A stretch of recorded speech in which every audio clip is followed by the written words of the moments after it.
Et à tous, nous sommes ravis de vous accueillir dans ce premier webinaire, les ateliers du succès, consacré à un sujet qui occupe l'actualité du secteur de la restauration, à l'arrêt depuis presque 7 semaines. Comment rouvrir son établissement sans accueillir du public, et ce grâce au click and collect. Je me présente rapidement, je suis Céline Enthoven et j'ai été conviée par les ateliers du succès pour venir animer ce webinaire et vous m'envoyer ravis. Nous allons attendre que tout le monde prenne place à bord de ce webinaire dédié au succès de nos amis restaurateurs, traiteurs, professionnels des métiers de bouche qui contribuent à faire de notre gastronomie une des plus enviées aux 4 coins de la planète. Nous aurons parmi nous la chance d'avoir Rémi Ohaillon, qui est meilleur ouvrier de France en communication digitale, président fondateur d'Happy & You et qui nous expliquera comment rallumer vos fourneaux sans attendre la réouverture de votre établissement et ce grâce au click and collect. Nous aurons également la chance d'avoir Nuran Tran, directrice pôle usage pour la division Flow et Matfer, qui viendra nous expliquer comment optimiser les coûts liés aux solutions globales de vente à emporter et aux équipements de sécurité de la personne dont on parle beaucoup en ce moment. Maître Cédric Séguin sera également avec nous, avocat en droit des affaires, fondateur et président du cabinet CS Avocat, qui détaillera quant à lui comment se mettre en règle juridiquement pour vendre en click and collect, livraison ou en drive. Et enfin, Tatiana Rumeau, directrice générale de Comatech, nous éclairera sur les enjeux des packaging originaux et responsables pour votre offre à emporter. Merci d'être aussi nombreux à nous rejoindre. Tout au long du webinaire, vous pourrez poser vos questions auxquelles nos 4 experts répondront à l'issue de leurs interventions respectives. Et vous pourrez également contribuer via des petits sondages qui vont s'afficher en haut à droite de votre écran. D'avance, merci pour vos nombreuses contributions. Et nous allons démarrer ce webinaire avec Rémi Ohaillon. Bonjour. Bonjour Céline. Vous êtes meilleur ouvrier de France en communication digitale. Vous êtes fondateur et président de l'agence conseil et communication Happy & You, éditrice de la solution de boutique en ligne console Shop & Go dédiée à la vente à emporter. Vous préconisez aux restaurateurs et aux professionnels des métiers de bouche, je cite, de ne pas attendre une date de réouverture officielle pour rallumer leur fourneau. Alors, Rémi Ohaillon, pouvez-vous nous expliquer pourquoi vous croyez autant à cette solution de vente à emporter? Alors écoutez, je vais vous expliquer pourquoi j'y crois à cette vente à emporter et je vais même aller plus loin. Je pense qu'il ne faut pas rouvrir trop vite le service à table. Les études que nous menons auprès des consommateurs et que nous avons largement partagées avec la profession démontre que les Français ne sont pas encore prêts à se rendre en masse dans vos établissements. Et vous le savez, pour la première fois de l'histoire, on a demandé à des restaurateurs, des traiteurs, d'être totalement à l'arrêt. Et en même temps, on a permis à d'autres entreprises de continuer à faire leur métier. Je pense par exemple aux boulangers, aux stations de service. Oui, on leur a permis de faire leur métier, mais à quel prix ? Combien de sandwichs un boulanger a pu vendre le midi alors que les salariés ne pouvaient se rendre sur leur lieu de travail? Combien de pain au chocolat il a été vendu le matin, alors que justement les écoles étaient fermées? Alors, à quel prix on veut rouvrir les restaurants aujourd'hui sur le service à table tout de suite? Par exemple, les premiers chiffres de Shanghai viennent de tomber. Dans un restaurant gastronomique, on disait que seulement il faisait 10% de son chiffre d'affaires. Il a même baissé jusqu'à 50% de ses tarifs aujourd'hui pour pouvoir remplir et il n'y arrive malheureusement toujours pas. En réalité, nous basculons dans un monde où ce qui va être important, ce n'est pas vivre demain. Ce qui va être important, c'est vivre avec un virus qui bouleverse nos vies et qui bouleverse l'organisation de nos entreprises. Alors, je vous pose une question. Irez-vous demain dans un magasin de bricolage pour acheter quelques vis dans lequel vous aurez des queues de 100 mètres de long et avec des clients espacés d'1 mètre les uns derrière les autres. Non, vous ferez demi-tour parce que vous préférerez tranquillement commander en click and collect les ustensiles dont vous avez besoin. Demain, accepterez-vous d'attendre 2 semaines avant de pouvoir aller dans un restaurant parce qu'évidemment, son taux de remplissage va être limité en espaçant les tables? Ou irez-vous chercher un restaurant qui fait de la vente à emporter pour bien manger en famille le week-end, chez vous, peut-être même en ayant la sensation d'être plus protégé?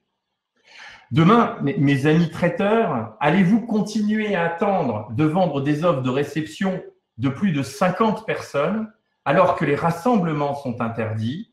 Ou allez-vous imaginer dès demain des menus pour des réceptions privées, festives, en petit comité et rentrer dans les foyers des Français?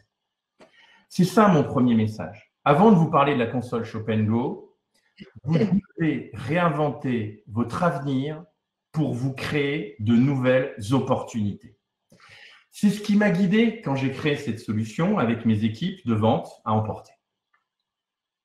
Oui, en effet, Rémi, c'est vrai ce que vous dites. On voit bien que globalement, bon nombre de consommateurs ont choisi le click and collect comme une solution qui sera certainement pérenne, en tout cas de mode de retrait, et peu importe le secteur d'activité du commerçant.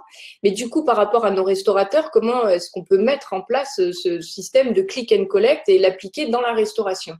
Alors, attendez, moi, avant de construire la solution, si vous voulez, il faut comprendre comment commande un client aujourd'hui.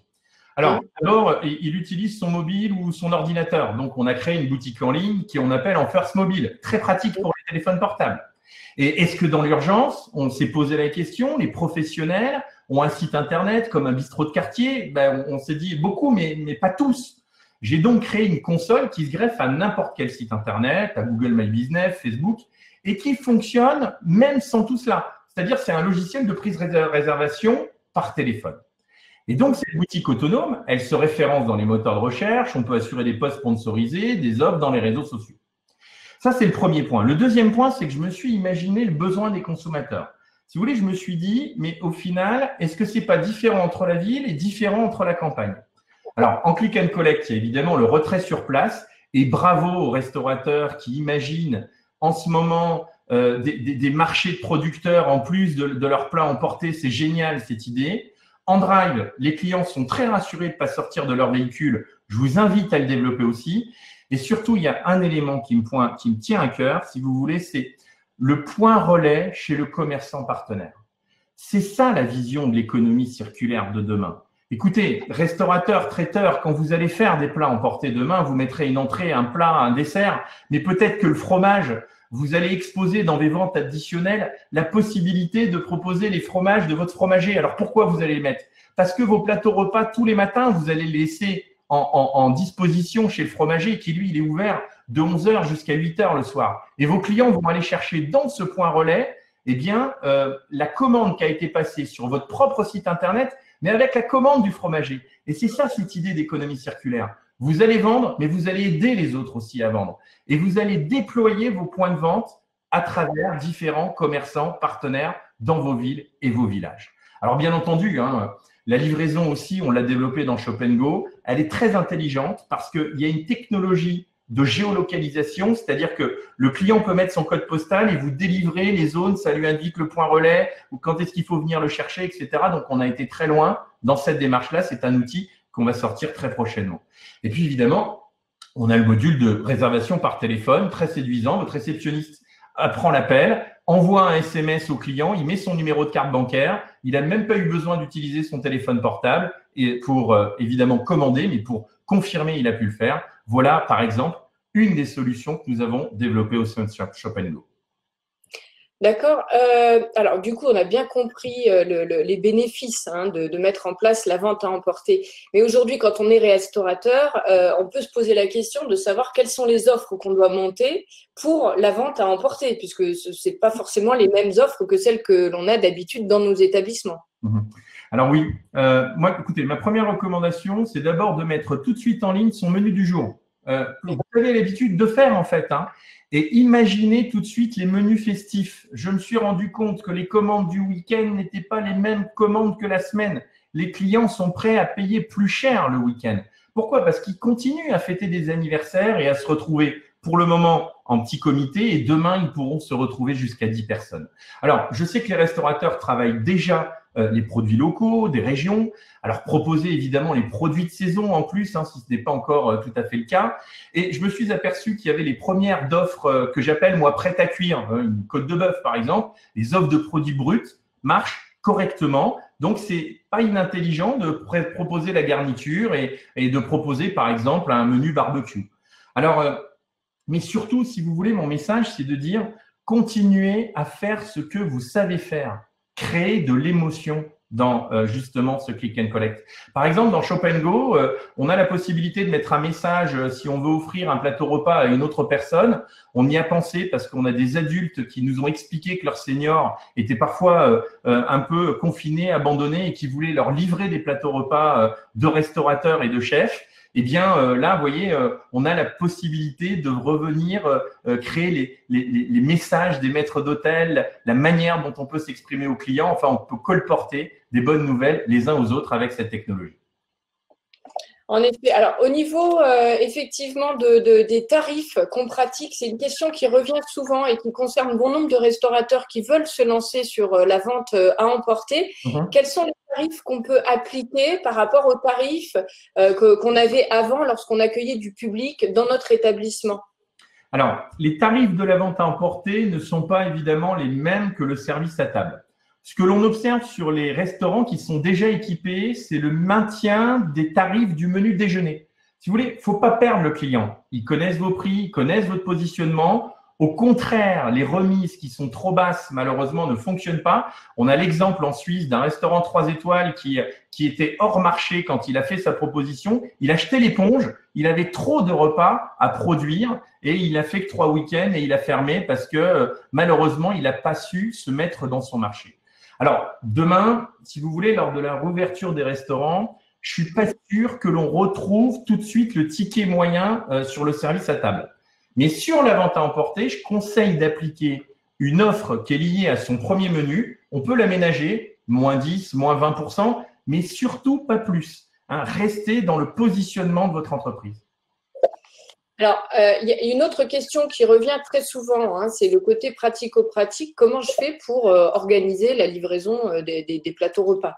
Oui. Alors, sur cette question, je voudrais d'abord saluer l'ensemble de ma merveilleuse équipe qui m'entoure en ce moment parce qu'ils inventent le monde de demain pour nos clients.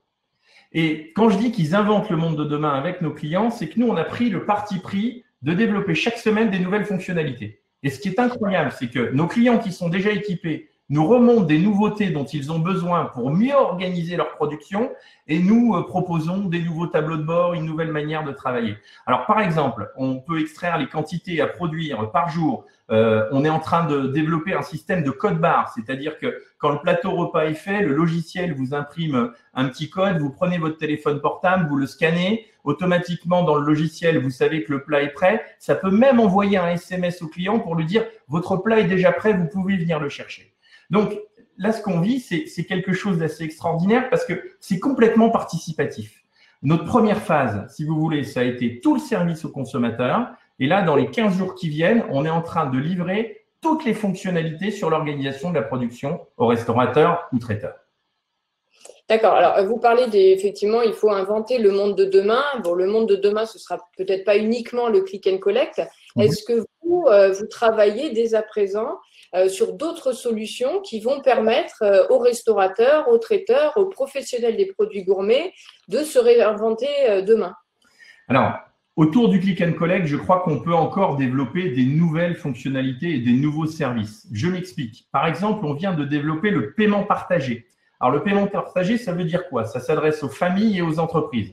Vous êtes une fratrie, la sœur ou le frère commande, il en a pour 200 €, il va prendre 100 € de son côté et mettre son numéro de carte bancaire, il va envoyer un mail à son frère, lui va mettre 100 € et chacun aura payé une partie pour se retrouver en famille le week-end. Donc, le restaurateur n'a rien à faire, c'est un paiement partagé hyper intelligent. Par exemple, la secrétaire qui est dans un bureau, elle va pouvoir le faire, commander pour tout son bureau, chacun va mettre 10-15 € sa carte bancaire et on va venir livrer en un seul plat. Quand je dis on va venir livrer, évidemment, les restaurateurs vont pouvoir le livrer eux directement. Donc, c'est ça le paiement partagé. On a déjà activé le paiement en chèque repas. Donc, on peut payer en carte bancaire, mais on peut payer également avec ces chèques repas parce que les entreprises, évidemment, le business va reprendre et les salariés actuellement sont dépourvus en ce moment du midi. Et puis, je crois qu'on va sortir du déconfinement, si vous voulez, le 11 mai. Alors, il y a plusieurs choses qui vont se passer. En l'occurrence, nous, ce qu'on a voulu développer, c'est une fonctionnalité sur le chef à domicile. C'est-à-dire que le chef va pouvoir se déplacer, pourquoi pas avec des maîtres d'hôtel, mais je crois que les restaurateurs peuvent se rapprocher de nos amis les traiteurs qui savent organiser des réceptions, qui peuvent accompagner les restaurateurs, soit en détachant des maîtres d'hôtel, soit avec un prestataire de cuisine. Si vous êtes dépassé par le nombre de commandes, c'est le moment d'aller vers cette économie circulaire et solidaire dont je vous parlais tout à l'heure. En tout cas, c'est ce que va permettre de faire Shop & Go. Parfait. Alors, si jamais, effectivement, on veut mettre une solution de vente à emporter parce qu'on est convaincu et qu'on veut aller demain sur la vente à emporter, ça prend combien de temps? Pour installer Shop & Go, 48 heures. C'est un système de déploiement que nous avons voulu pour nos clients qui puissent rallumer les fourneaux tout de suite. Parce qu'évidemment, tous les modules dont je vous ai parlé, on les a déjà pensés, imaginés. Donc, en fait, ils rentrent dans une méthode qui lui rend service.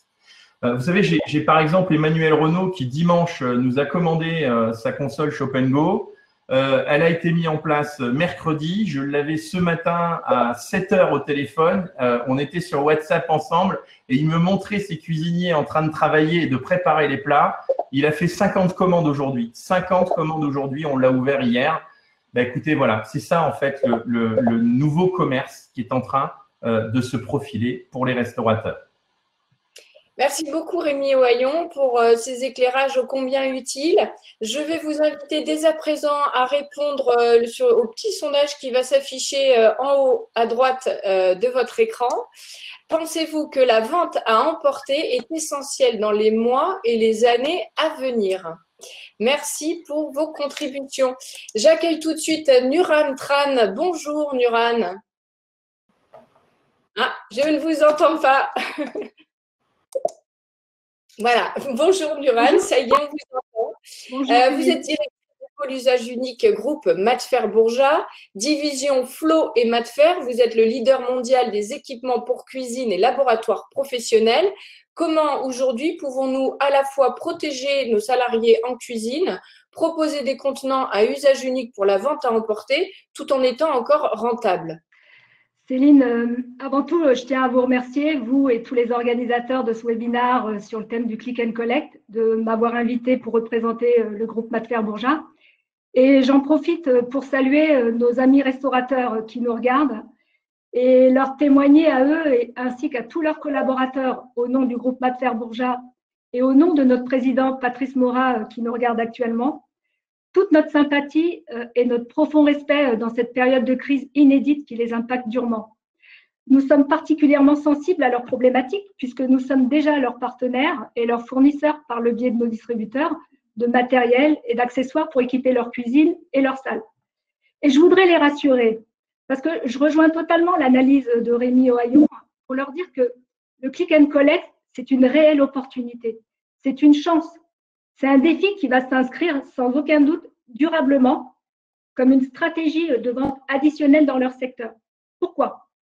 Parce que les modes de consommation ont changé, parce que plus de 50% des consommations de repas aujourd'hui sont des consommations nomades et que la crise du Covid va amplifier ces mutations. Et pour répondre plus précisément à votre question, Céline, quant à la rentabilité du Click and Collect, il y a deux aspects essentiels que vous abordez. Le premier, qui est d'ordre sécuritaire et sanitaire. Il s'agit, de se protéger, de protéger ses collaborateurs et de protéger son public, sa clientèle, par la mise à disposition et par l'utilisation d'équipements de la protection. C'est un prérequis essentiel et indispensable puisqu'on touche à une question de santé publique. Le second, il est d'ordre fonctionnel. La question, c'est de proposer des solutions d'emballage et de transport qui vont venir se substituer au service du repas dans une assiette et en salle. Alors, sur ces 2 points, je souhaite vraiment rassurer nos auditeurs, nos amis des restaurateurs, et je veux leur dire que ces modes de service qui existent depuis longtemps déjà ont largement démontré leur succès à travers de grands noms de la restauration rapide, que je n'ai pas cités, mais également à travers l'émergence effrénée de nombreux établissements de plus petite taille, parce que la demande a explosé. Et face à cette demande, les recettes se sont, elles, diversifiées. Avec la croissance de la consommation nomade, c'est la créativité même des enseignes du snacking, de la bistronomie, de la restauration dans sa globalité qui s'est exprimée avec passion, avec fertilité, avec productivité. De nouveaux concepts ont vu le jour. Je vous donne un exemple pour illustrer mon propos. Il y a 15, 20 ans, quand on disait un tacos, chez nous, les Français, on pensait à une voiture pétaradante au démarrage. Mais aujourd'hui, c'est un mets d'origine mexicaine qui s'est imposé en Europe et ailleurs. Un wrap, ce n'est pas un style musical, mais c'est un mets. J'en cite 2, mais je pourrais vous en citer plein d'autres. Toutes ces créations, toutes ces innovations, elles ont nécessité un développement, le développement et la création de solutions d'emballage. Et nous, avec d'autres confrères de l'emballage, comme nos confrères de Comatec ici présents, que je salue, nous avons apporté des solutions valorisantes à l'image de la créativité des chefs. Nous leur avons proposé de nouvelles formes, de nouveaux contenants, de nouveaux concepts, de nouveaux matériaux qui allient modernité et éco-responsabilité. Nous leur avons proposé des produits de personnalisation qui reflètent l'image et le prestige de leur marque. Nous leur avons offert de la souplesse, de la flexibilité en leur proposant les services d'une logistique sans faille avec des délais de livraison très courts et surtout de la disponibilité de produits parce que nous avons la chance d'avoir une capacité de stockage dédiée.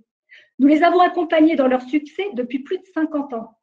Nous avons un grand nombre de nos clients qui ont prouvé aujourd'hui leur succès en ouvrant d'autres établissements. Donc, le succès et la rentabilité sont au rendez-vous. Je les incite vraiment à se lancer. Et je peux vous dire…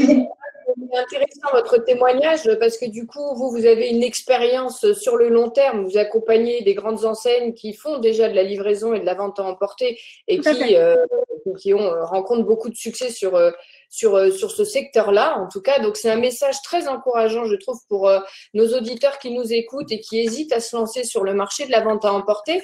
Est-ce que pour rentrer un peu plus dans le concret, est-ce que vous avez des exemples à nous donner d'enseignes qui ont réussi, que vous avez accompagnées sur ce marché-là? Bien sûr, et vous les connaissez tous, et je peux vous les citer. Nous équipons depuis plusieurs années maintenant des chaînes reconnues dans la vente à emporter, comme la Brioche Dorée, le groupe Le Duf, le groupe Bertrand.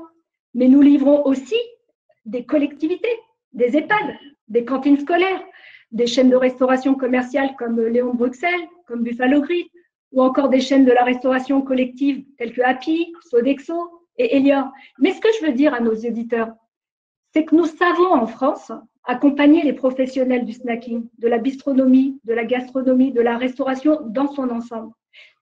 Ce qui est important à savoir, c'est qu'il y a en France, à l'image de notre groupe, de nombreuses usines et entreprises responsables, sérieuses, qui sont capables de fabriquer du matériel de qualité, qui répondent à des exigences réglementaires rigoureuses, qui sont bien supérieures à toutes les réglementations européennes et mondiales, et qui sont prêtes et capables de servir les intérêts de nos amis les restaurateurs.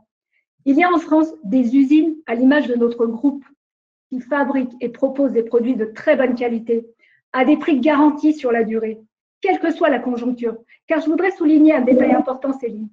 La crise actuelle, elle ne peut pas être un prétexte au mensonge, à l'opportunisme, pour spéculer, pour tirer profit au détriment de nos partenaires. Plus que jamais, nous nous devons d'être responsables et solidaires.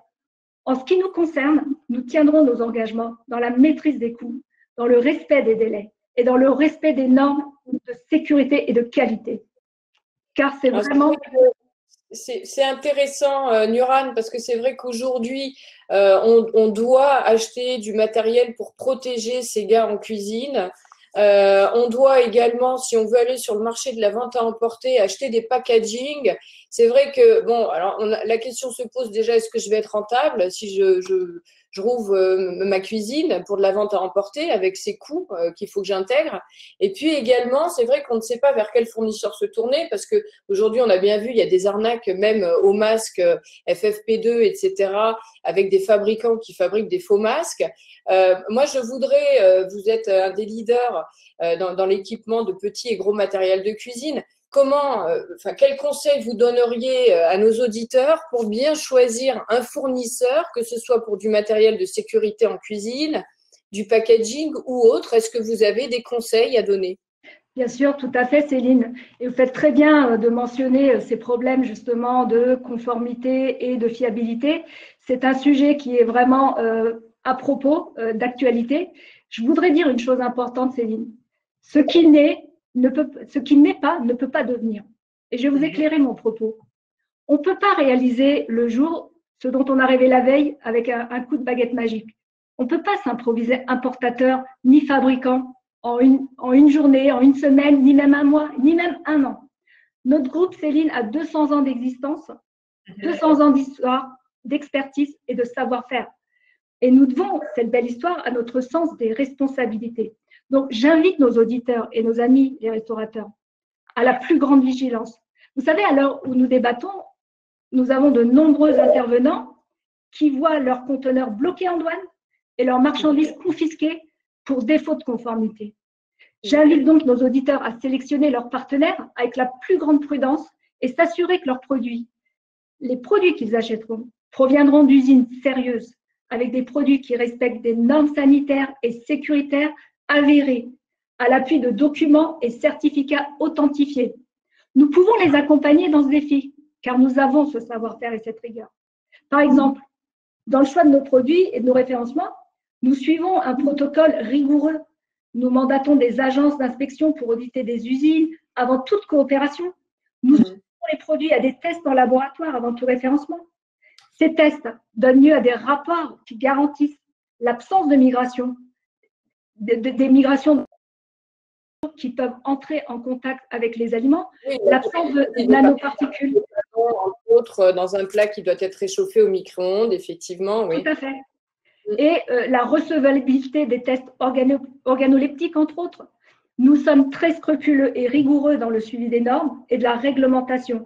Et nous ferons toujours passer la sécurité avant le profit, c'est essentiel. Je voudrais finir en précisant que nous avons, depuis le début de la crise, la capacité de proposer des produits d'équipement pour la protection, comme les masques, les blouses, les tabliers et les charlottes, à un moment où la pénurie de ces produits est dramatique. Encore une fois, je voudrais terminer pour dire à nos auditeurs d'être vigilants, d'orienter leur choix d'approvisionnement et de consulter les leaders français du marché. C'est très important. Merci beaucoup, Yoran, pour le message qui va contribuer au Made in France. Et justement, nous allons vous interroger avec le petit sondage qui va s'afficher en haut à droite de votre écran. Pensez-vous que le Made in France va prendre de plus en plus d'importance dans le choix de vos équipements de cuisine? Et vous pouvez y répondre tout de suite en haut à droite de votre écran. Je vais maintenant accueillir Maître Cédric Séguin. Bonjour, Maître. Bonjour. Merci d'être parmi nous. Vous êtes avocat en droit des affaires, spécialisé dans le secteur de la restauration et plus largement du tourisme. Vous conseillez bon nombre de restaurateurs aujourd'hui, et enfin depuis toujours d'ailleurs. Comment peut-on juridiquement aujourd'hui vendre en click and collect, drive ou livraison? Alors, merci Céline. Aujourd'hui, on peut vendre en click and collect et en livraison. On doit simplement, pour répondre à votre question, distinguer deux catégories de restaurateurs. Tout d'abord, en premier, il y avait ceux qui, avant la loi d'urgence qui les a obligés à fermer, déployaient déjà une activité de vente à emporter ou de livraison. Oui. Pour eux, sur un plan réglementaire, il n'y a évidemment aucun doute possible puisque le premier décret qui est paru en date du 14 mars 2020 dispose que les restaurateurs, je cite, sont autorisés à poursuivre leur activité de vente à emporter. Donc, aucun doute sur le fait que même en période de fermeture du restaurant au public, ces restaurateurs sont autorisés à poursuivre cette activité.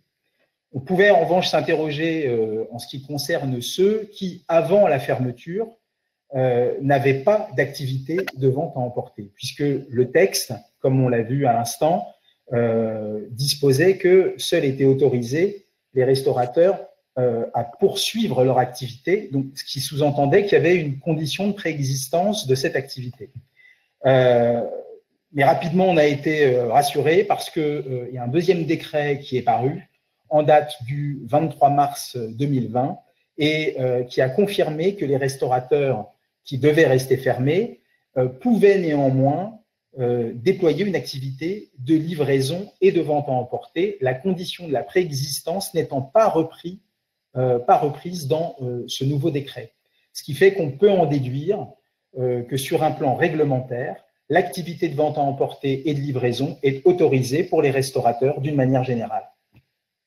Merci beaucoup, Maître Séguin, pour ces éclairages quant à la faisabilité juridique de la mise en place de ce nouveau canal de vente. Une autre question qui va vraiment intéresser nos auditeurs, je pense.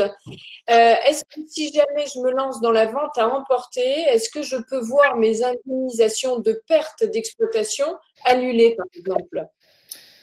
Alors, pour répondre à la question, d'abord, il faut poser celle de l'indemnisation de la perte d'exploitation par l'assureur, parce que ça, c'est vraiment une question à part entière. On va partir du postulat que on fait face à un assureur qui fait son métier et qui va indemniser la perte d'exploitation. Alors évidemment, dans le cadre de l'indemnisation de la perte d'exploitation, on va déjà distinguer l'indemnisation de la perte d'exploitation avec dommages matériels ou la perte d'exploitation sans dommages matériels. Il faut regarder le contrat, évidemment. Alors, faites appel à des spécialistes. Nous, on a, c'est vrai, grande habitude de tout ce qui concerne la restauration, l'hôtellerie et les métiers de bouche. Donc, on est très familier de tout cela. Si on est face à un assureur qui fait son métier, alors je vous confirme, sans aucun doute, que la reprise d'une activité par l'intermédiaire du click and collect est, contrairement à un certain nombre d'idées reçues, parfaitement recommandée par les juridictions dans une situation où un restaurateur demande la prise en charge d'une indemnisation au titre de la perte d'exploitation. Parce qu'en réalité, si vous voulez, c'est assez logique. Les juges considèrent que si la société peut reprendre son activité et ne le fait pas, eh bien, elle ne participe pas à l'effort qui doit être entrepris pour limiter les conséquences dommageables de la perte d'exploitation. Et alors, dans une telle situation, un argument avancé par l'assureur pour limiter, voire exclure sa garantie. Donc, mes recommandations sont de ne pas hésiter, au contraire, à déployer une activité de vente à emporter et, bien entendu, de faire une déclaration de sinistre à votre assurance et de faire analyser vos contrats d'assurance par un professionnel en vue de solliciter cette couverture de perte d'exploitation. Vous avez certainement vu dans la presse qu'il y a déjà quelques assureurs qui ont annoncé que quand bien même les dispositions de leur contrat leur permettraient éventuellement d'échapper ou de s'extraire d'une garantie, ils envisageaient quand même de couvrir. Bon, dans notre situation, très clairement, il faut faire une déclaration de sinistre et ensuite vérifier tout cela. D'accord, maître. La loi d'urgence, effectivement, encourage et facilite la mise en œuvre de toutes les actions liées à la survie de nos entreprises. Moi, j'ai une question, c'est une fois que cette loi d'urgence sera terminée, est-ce qu'on pourra toujours vendre en click and collect, en livraison, en drive? Il va se passer quoi une fois que cette loi d'urgence ne sera plus en vigueur? Alors, bon, en ce qui concerne ceux qui, comme on l'a vu, la première catégorie, je dirais, ceux qui avaient déjà l'autorisation de vendre en click and collect, et on va parler de cette autorisation, en tout cas ceux qui avaient déjà cette activité et qui la pratiquaient, on peut partir du principe qu'ils sont en parfaite conformité avec leurs obligations sur ce point. Pour les autres, en tout cas, et en réalité, dès maintenant, il y a une question juridique importante qui se pose, oui, qui est celle de vérifier le bail. Le bail des locaux dans lequel le restaurant est exploité et la destination du bail, c'est-à-dire l'activité professionnelle qui est autorisée par le bail. Pour bien comprendre, je vous précise que l'activité de vente à emporter n'est pas comprise dans une activité classique de restauration. D'accord. La vente à emporter, c'est une activité dite complémentaire ou connexe, c'est-à-dire distincte de l'activité classique d'exploitation d'un restaurant. Ça signifie que si votre bail prévoit une activité de restaurant, vous n'êtes pas, dans le principe, autorisé par votre bailleur à déployer une activité de vente à emporter. Là, on est bien dans l'autorisation prévue par le bail, on n'est pas dans l'autorisation réglementaire que nous avons réglée par la première question à laquelle j'ai répondu. Oui. Hein, là, on est bien dans le bail, donc dans la relation avec le bailleur. Il est clair que pour avoir une activité pérenne en click and collect, il va falloir obtenir l'autorisation du bailleur pour déployer cette activité. Alors, il y a une petite procédure à mettre en place à cet effet. Son intention d'exercer une activité connexe à l'activité de restauration, en l'occurrence cette activité de vente à emporter ou de vente à livrer par lettre recommandée ou par acte d'huissier de justice, ça ouvre un délai de 2 mois pour que le bailleur soit vous donne son accord, soit refuse, sachant que son silence vaut accord tacite. Et s'il y a refus ou contestation de la part du bailleur, à ce moment-là, la partie la plus diligente, on dit, c'est-à-dire celle qui va se préoccuper le plus rapidement de la situation, doit saisir le tribunal judiciaire, qui se prononcera à ce moment-là en fonction de l'évolution des usages, ce qui est plutôt favorable aux locataires dans la période actuelle et certainement dans la période à venir, parce que les usages en matière de restauration vont évidemment évoluer, comme le disait Rémi Ohaillon, comme on le dit tous, comme on le croit tous. Oui. Effectivement, les consommateurs ne sont pas encore prêts à retourner dans les restaurants et donc cette pratique de vente à emporter, de vente à livrer va certainement se généraliser. J'insiste vraiment sur le fait qu'il est absolument indispensable de régulariser la situation du bail par rapport à cette activité parce que les risques encourus à défaut de régularisation ne sont pas neutres. Ça peut aller jusqu'à la résiliation du bail ou au refus de renouvellement. Il faut donc véritablement traiter le sujet. Alors évidemment, en ce qui concerne la période actuelle, il y aura nécessairement une tolérance. Je crois également qu'aujourd'hui, les modes de solution sur un plan judiciaire, de solution des litiges, nous permettront assez facilement de régulariser les situations. Je pense notamment aux conciliations, aux médiations. Mais il faut vraiment traiter le sujet.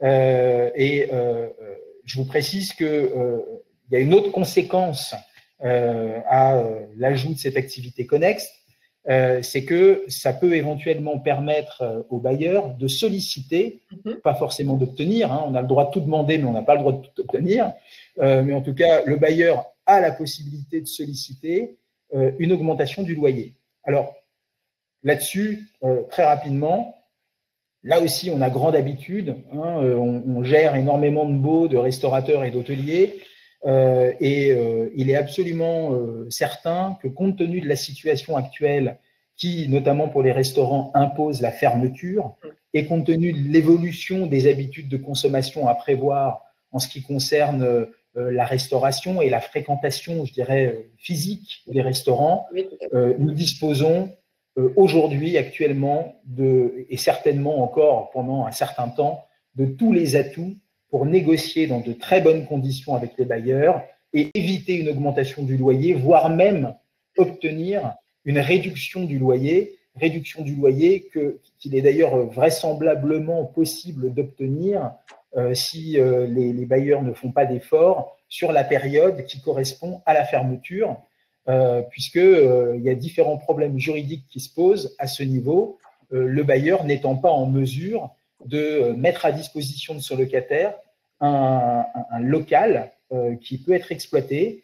Et on a également dans tout contrat des dispositions qui, même si elles ne sont pas nommées, résultent du Code civil et qui prévoient que s'il y a un événement qui n'était pas envisageable à la date de la signature du contrat, qui vient perturber l'exécution de ce contrat et qui rend ce contrat trop onéreux, trop coûteux pour l'une des parties, eh bien, on peut engager une action qui, au départ, est d'ailleurs une discussion. Hein, ce n'est pas forcément du judiciaire, on ne pousse pas au judiciaire, loin de là. Si on peut trouver des accords amiables, on trouve prioritairement des accords amiables, Mais en tout cas, on a la possibilité de faire quelque chose dans le cadre de ce qu'on appelle la révision pour imprévision.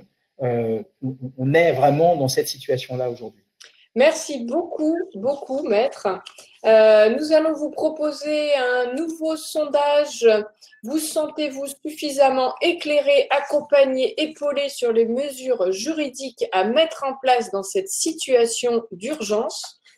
Et j'accueille tout de suite Tatiana Rumeau. Bonjour. Bonjour Céline. Vous êtes directrice générale de Comatech, entreprise française reconnue pour ses créations avant-gardistes et autres concepts forts sur le marché du packaging haut de gamme, en France et à l'international. Être restaurateur, c'est avant tout créer des émotions, on le sait bien. Alors, dans quelle mesure un packaging original de vente à emporter peut sublimer l'expérience client, Tatiana? Merci Céline.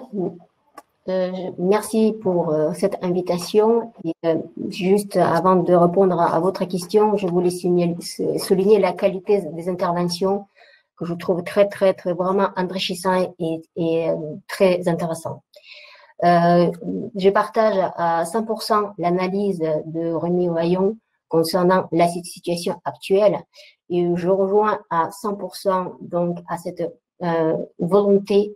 On se doit aujourd'hui à réfléchir de demain. Donc, qu'est-ce que c'est notre activité de demain? Donc, pour répondre à votre question, en effet, un restaurateur, c'est un créateur des émotions. Et le packaging peut y contribuer énormément. Quand le client venait au restaurant, il venait pour vivre une expérience. Alors, ça peut être la même chose quand il va recevoir sa livraison. Il pourra aussi ressentir la même émotion, voire être surpris. Parce qu'aujourd'hui, on mange avec les yeux. Avec les réseaux sociaux, on veut montrer ce qu'on mange. Et quand c'est beau et c'est bon, le client a envie de partager et de communiquer cette expérience.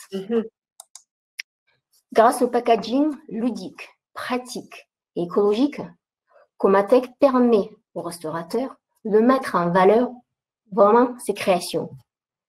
La scénarisation avec la mise en scène, avec le rituel de déballer son repas, contribue non seulement à la sublimation de cette expérience-là, mais également à la fidélisation de sa clientèle. Peut-être je me répète, mais j'insiste.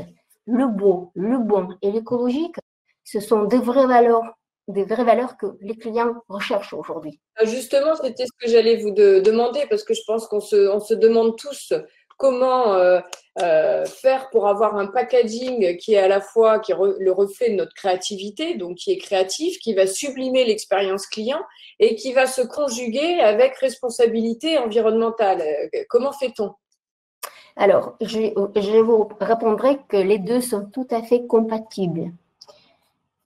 Chez Comatech, depuis sa création, la créativité et les engagements environnementaux font partie de notre ADN.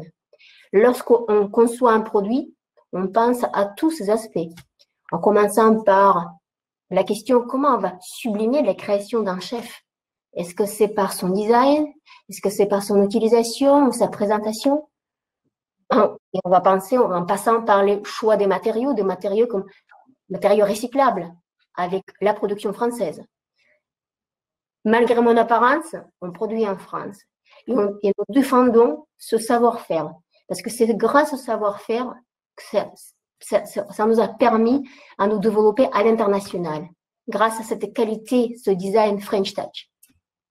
Et si vous permettez, Cécile, je voulais juste rajouter que peu importe dans quel domaine d'activité nous sommes, la créativité, parce que là, on a pu entendre depuis le début de ce webinaire, la créativité, c'est une vraie valeur ajoutée aujourd'hui.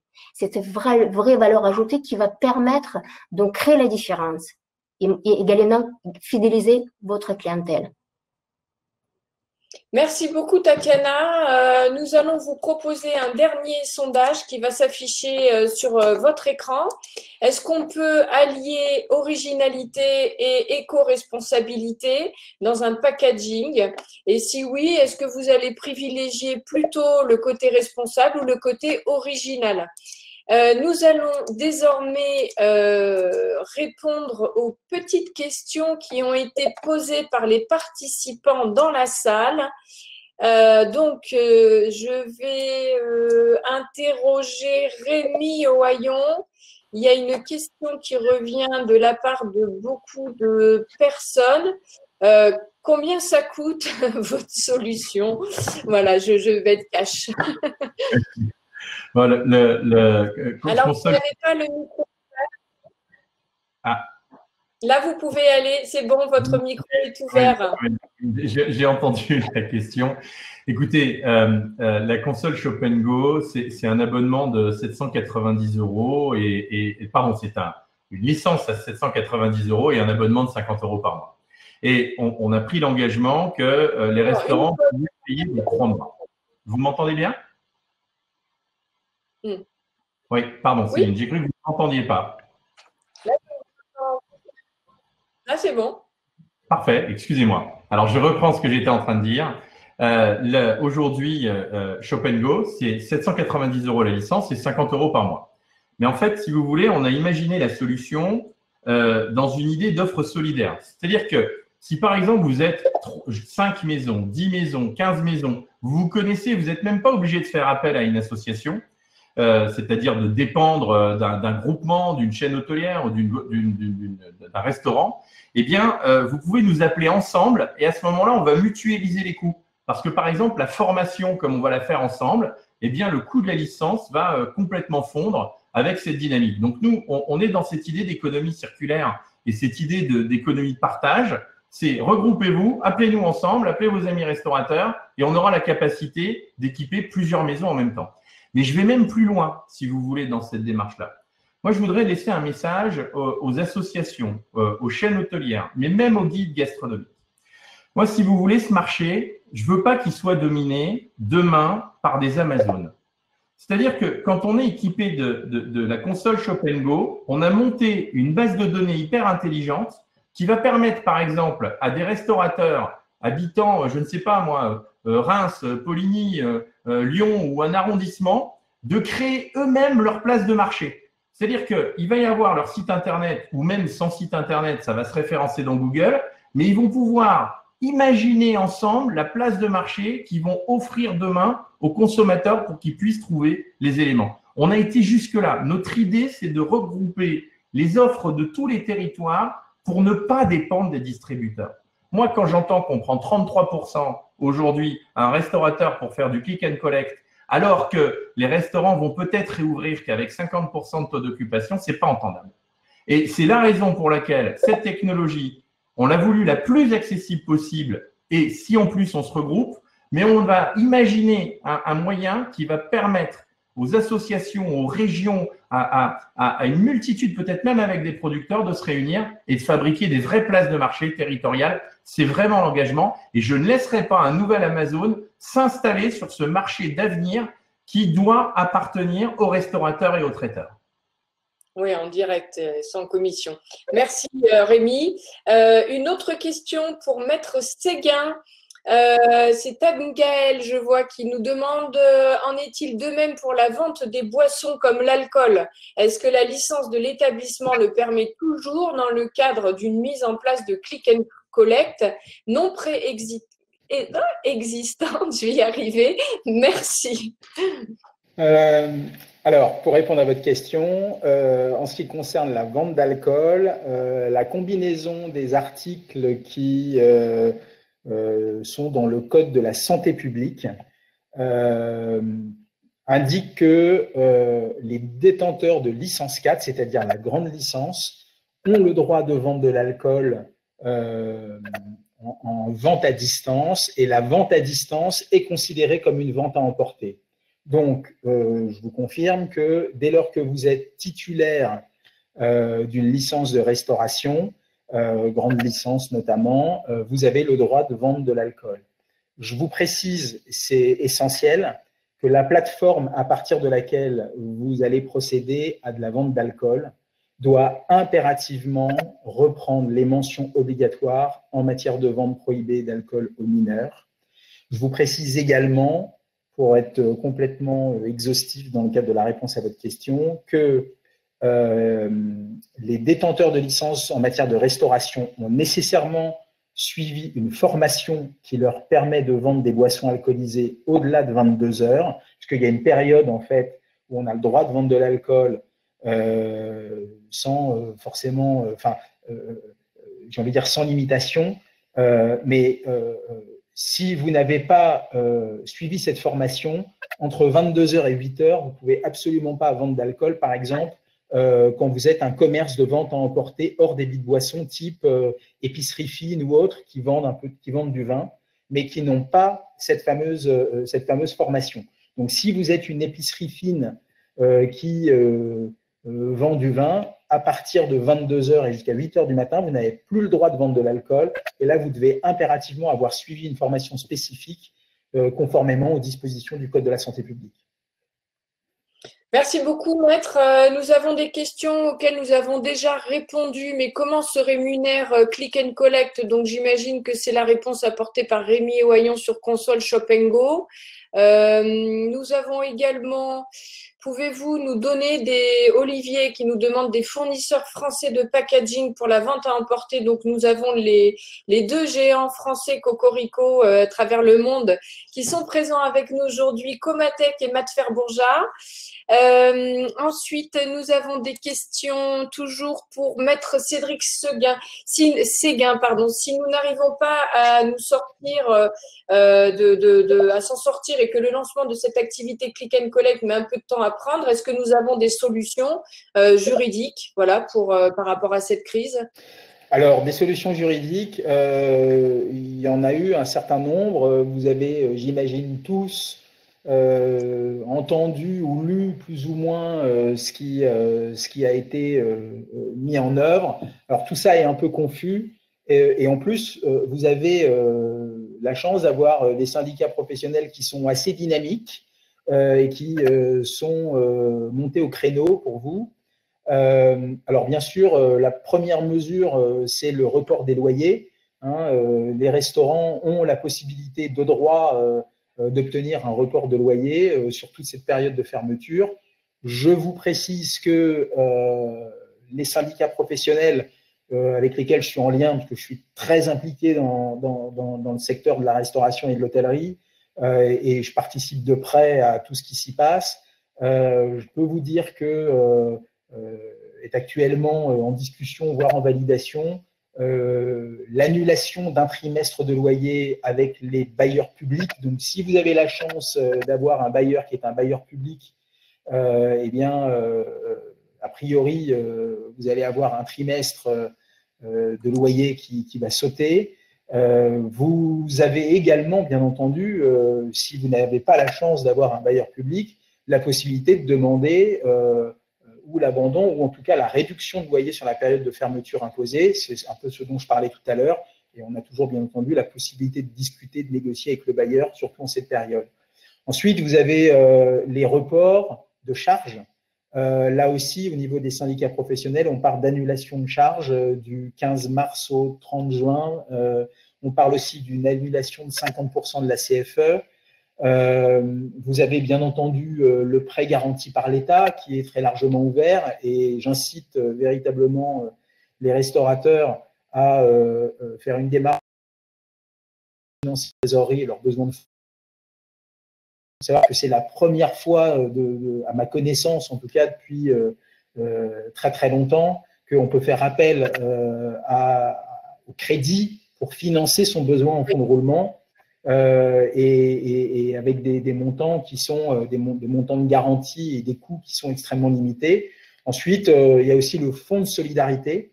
Donc, le fonds de solidarité qui a été mis en place à la fois par l'État et à la fois au niveau des régions.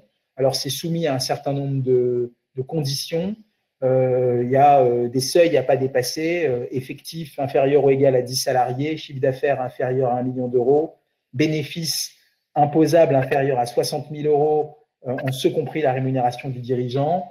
Et puis, il faut remplir une des conditions suivantes, fermeture administrative, ce qui est validé pour les restaurateurs, et ou alors une perte d'au moins 50% de chiffre d'affaires en mars et août en avril par rapport à mars et août en avril 2020 par rapport à mars et août avril 2019.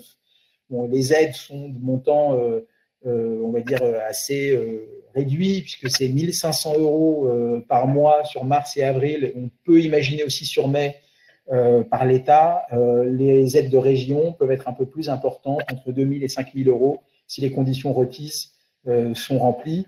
Et si vraiment la situation est dramatique et que vous pensez que malheureusement, malgré tous ces outils mis à votre disposition, vous n'y arriverez pas, vous ne vous en sortirez pas, dans ce cas-là, il ne faut pas hésiter, il ne faut pas attendre pour consulter et éventuellement envisager de se placer sous la protection de la loi en matière de procédure collective. Alors, on appelle ça faillite, mais faillite, j'aime pas trop le terme parce que c'est un peu péjoratif, ça fait penser à échec. Ça fait penser à voilà, des choses qui sont dans l'inconscient collectif et qui sont plus des éléments du passé. Une faillite, enfin en tout cas, on va dire un dépôt de bilan, c'est pas un échec, c'est un accident de la vie économique.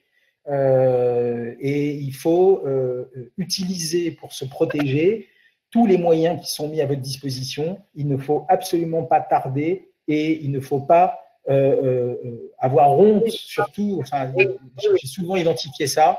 Voilà, il faut faire le nécessaire pour se protéger et se placer sous la protection de la loi. On peut obtenir des moratoires de paiement sur de nombreuses années, on gèle le passif, bref, on nous donne les moyens de nous en sortir. Merci beaucoup, Maître. J'ai Cathy qui nous demande quel est le nom et la fonction de la personne qui a la parole, et c'était il y a 28 minutes, je ne sais plus, Cathy, mais néanmoins, vous pouvez survoler chacune des vignettes des participants et vous verrez leur petit nom s'afficher. À l'issue également du webinaire, on vous renverra un mail avec le nom et les entreprises de chaque participant. J'ai une question qui a été posée par Emmanuel, qui parle d'Emmanuel.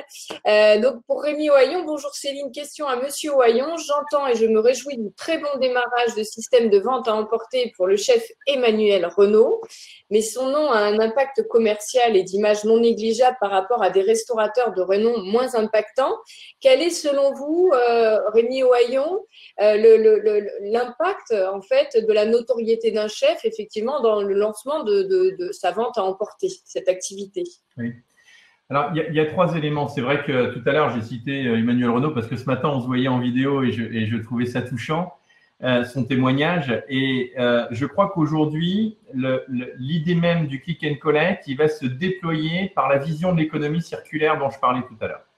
C'est-à-dire que, imaginez que vous soyez avec des cavistes. Par exemple, vous êtes restaurateur, vous vous associez avec des cavistes. Vous vous associez avec des pâtissiers parce que vous êtes spécialisé dans le salé, mais pas tant dans le sucré.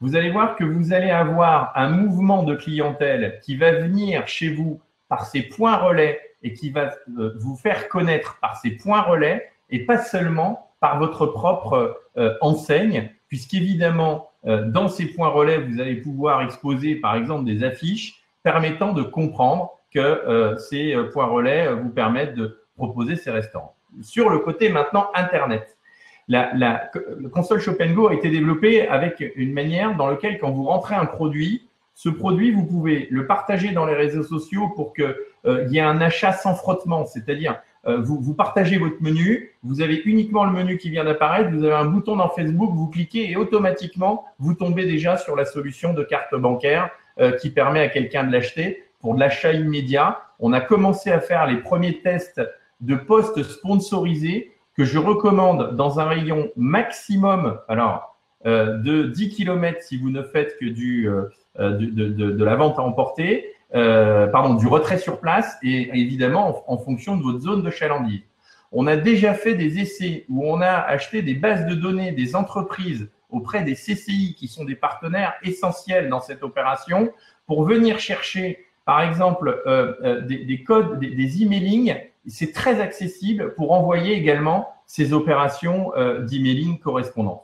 Donc, si vous voulez, il y a des tas d'outils au final qui ont toujours existé dans le contexte du marketing global où simplement là, on expose son offre avec une manière digitale pour la faire connaître, mais une manière physique par cette idée d'économie circulaire et solidaire dont je parlais tout à l'heure. Merci Rémi. Alors, on a beaucoup de questions qui reviennent. Hein. Alice, Mariette, bonjour, peut-on avoir une idée du coût de Shop & Go? Quelles sont les possibilités de lier l'offre Click and Collect à un service de livraison de type Chronofresh? Ça, c'est Vincent qui nous demande ça. Comment récupère-t-on les chèques repas sans risque? Donc, ça, c'est pareil, c'est Boris. Donc, moi, je pense que je vais inviter, en fait, tous les gens qui ont des questions à contacter directement Rémi Ohaillon à l'issue du webinaire. Qui pourra, mais Rémi a envie de parler, il est très loquace. On va couper son micro.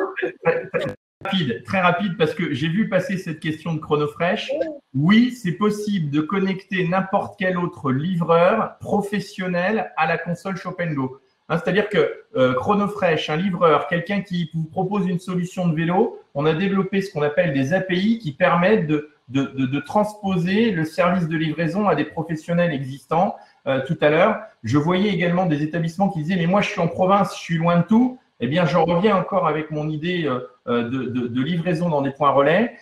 J'ai vu qu'il y avait des questions sur la vente additionnelle. Oui, on peut vendre des produits sur la vente additionnelle chacun. Voilà. Et pour les temps d'attente, j'ai vu également cette question. Le logiciel vous permet quand on passe commande, de programmer les temps où on vient chercher le produit dans l'établissement, on voit fermer certaines heures et on peut également, à partir d'eux, lorsqu'on livre à domicile. J'en ai les gens qui viennent effectivement, avec des gens qui viennent à 10h, à 11h, à midi. C'est vrai que j'ai vu passer cette question que je trouvais intéressante, mais il y a tellement de questions intéressantes que j'ai du mal à faire le tri. Au niveau des packaging, nous avons des questions par rapport aux nouvelles tendances. Quelles sont les nouvelles tendances des packaging? Je ne sais pas si Tatiana veut nous répondre. Oui, je veux bien. Oui. Les nouvelles tendances, c'est encore une fois, c'est pratique et ludique et encore une fois écologique. Pour une simple raison, parce qu'aujourd'hui, même si l'écologie, elle est toujours là et les gens ils sont de plus en plus quand même consciencieux. Même si avec la crise sanitaire, donc on privilégie plus tout ce qui est l'hygiène, donc la protection, mais l'écologie, elle reste toujours d'actualité. Et tout à l'heure, donc j'ai vu passer aussi donc les questions et donc vous avez bien compris que chez Comatech, c'est-à-dire c'est pas uniquement donc de vendre, d'émettre des produits, de créer des produits, de mettre sur le marché. C'est également aussi se poser des bonnes questions. C'est aussi penser à tout le cycle de vie du produit, donc de A à Z. Donc, et aujourd'hui, on va pas privilégier, on va dire, originalité ou responsabilité environnementale. Pour nous, ça va de soi. Aujourd'hui, il faut que ce soit pratique, il faut que ça corresponde bien au budget de notre client. C'est pour cette raison, mon équipe et moi, nous sommes très, très à l'écoute donc de nos clients et nous sommes tout à fait capables d'accompagner, peu importe quel client. Ça peut être un très grand groupe ou ça peut être un tout petit restaurateur du coin pour trouver vraiment la bonne solution, d'accompagner et trouver une solution adéquate en fonction du budget et en fonction aussi de l'offre, bien évidemment. Donc, les tendances sont en effet des produits éco-responsables, pratiques, ludiques. Il faut que ce soit aussi réutilisable. Parce qu'aujourd'hui, pour ça, on a aussi certifié nos produits qui sont réutilisables et lavables. Il y a aussi un autre conseil, si vous permettez, je voulais partager avec les éditeurs. Aujourd'hui, il y a un petit moment, on a mis en place la consigne, c'est-à-dire on a développé une gamme de produits qui permet justement de développer la consigne. Et aujourd'hui, grâce à ce procédé-là, on permet à nos professionnels de la restauration donc de consigner. Ça peut être les bocaux, ça peut être les plateaux, certains bols, d'accord? Ce faisant, ils fidélisent leur clientèle parce que le client va revenir. Vous gardez le lien avec votre client et de l'autre côté, vous contribuez, vous faites un geste écologique. Donc là, ça c'est quelque chose ça marche très très bien et on a un grand succès par rapport à ce type de concept. Merci beaucoup, Tatiana. Alors, bon, on a encore des questions. Quelle différence entre Deliveroo et Shop & Go? Bon, il y a des commissions. De l'autre côté, il n'y en a pas. C'est direct sans commission, je pense. Bon, on a beaucoup de questions sur Shop & Go.